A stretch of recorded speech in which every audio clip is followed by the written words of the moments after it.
Adam, budget today, of course. What did you make of it all? Well, he said it wasn't going to be a giveaway budget, but I mean, you know, there's so much politics involved here because we're coming up to the election. There were some headline-grabbing announcements. He did something to try and help businesses by reducing business rates, stamp duty for first-time buyers, reduced that, although he did put it up for those with homes over £1 million, and something specifically for older people with a more generous winter fuel allowance there. And if you're into cider, that went up amazing.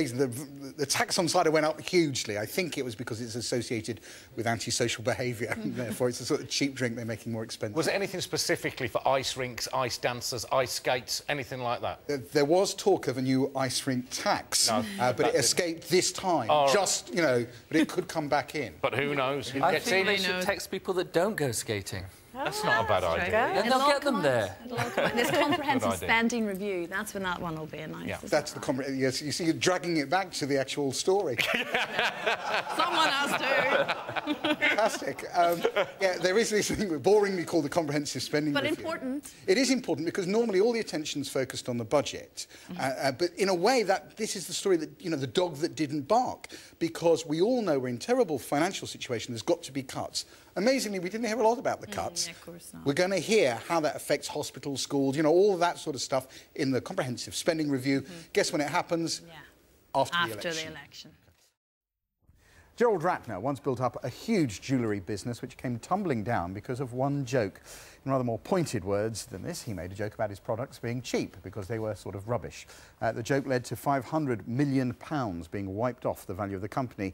He was sacked and the future of the business looked in serious doubt. He's just written his story of his rise and fall, and indeed rise again, and he has read an extract from it especially for us. The front page headline in The Sun was Rotners.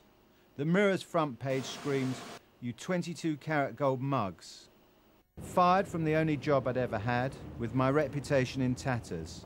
I felt sorry for myself, but I was also incredibly angry. Gerald, you ended there by saying you were incredibly angry. Yeah. Do you accept it was your fault, or were you angry at someone else? Yeah, I'd just like to add there are some cheerful bits in the book as well. nearly in tears watching that. No, I've put my hands up and said it's completely my fault. I don't blame the press for it. I think it sounds so stupid when you hear these politicians and celebrities always blaming the press. It's just so boring. I mean, I think the reaction was over the top for a joke, but it was completely my own fault. I mean, what sort of difference did it make to your life? Because you did lose everything. You lost your job, you lost your home, you lost, you know, you didn't have any money. Did everyone desert you at that point? Or? Yeah, no, all my money was tied up in the company and the shares. I'd shares, you know, that I bought a lot of shares as well, and of course they went down to virtually nothing after the speech. I remember we had Paul McKenna, the magician and hypnotist, on the programme recently, and he'd written a book about rich people, basically, and he said to me, you know, it doesn't matter if you take away the money from a rich person because they're going to get it back. I'm not sure I agree with that, but your case would seem to prove that point because you did lose everything and you're a very wealthy man again. Do you agree with him? No, I don't actually agree with him because when I was running the Ratners group, we had 2,500 shops, making £125 million, 1,000 shops in the US. Actually, it was very easy to be the chairman and chief executive of a business like this. Everybody agreed with you. Everybody did what you wanted to do. And if you had a problem, you could throw a huge amount of money at it. The suppliers...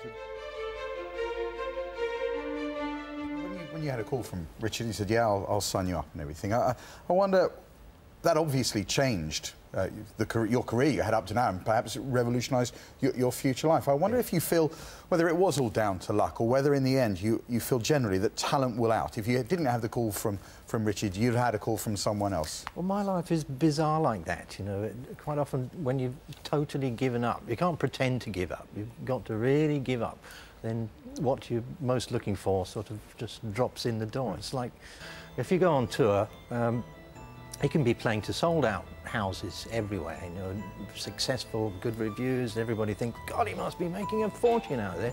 But you make one mistake, like some of your production, your lighting rig's too expensive, or everybody talking about 30, 40 people staying in, you know, 5-star hotels instead of 4-star, and you get your budget wrong. At the end of it, you've suffered a loss. Do you take control of that sort of stuff, or do you say... I did in the end. You did? Yes. Because you felt you kept had my own to? accounts. Because, because you felt you had to, because otherwise you'd have lost your money, or because you were interested in that? No, I wasn't. It was a terrible chore, but if I hadn't done that, you know, I would have...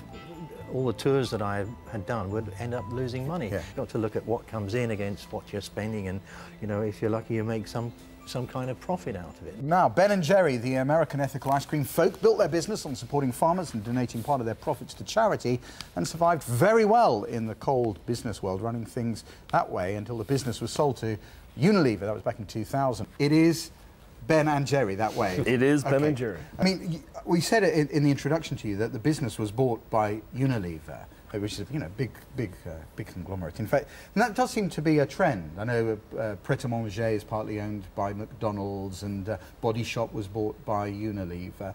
In some senses, or was it L'Oreal? Right. L'Oreal I mean, in some senses, it seems to be misleading customers. They think because you're lovely and cuddly and everything, and they think they're buying into that, but they're not. They're buying into a conglomerate. Is that a fair thing to be doing?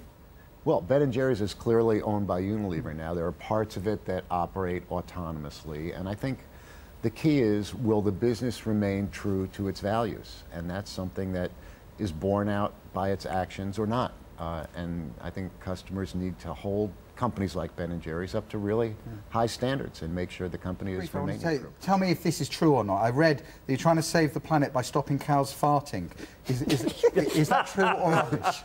I don't think we're going to try to stop cows from farting, but they do produce a lot of methane, which is an issue, and Ben & Jerry's is involved in an initiative to see You're about... just asking them not to be more polite. No, we're gonna see if changing their feed produces less please, methane. I think doing that here. The way it's We've got to go, guys. We've got to go. Sorry. We'll carry this on. And we're off tomorrow. We're off tomorrow. Back on Monday at 1:30. We'll carry on talking now about cows. About cows. Okay. Yeah. Now, what were you going to say?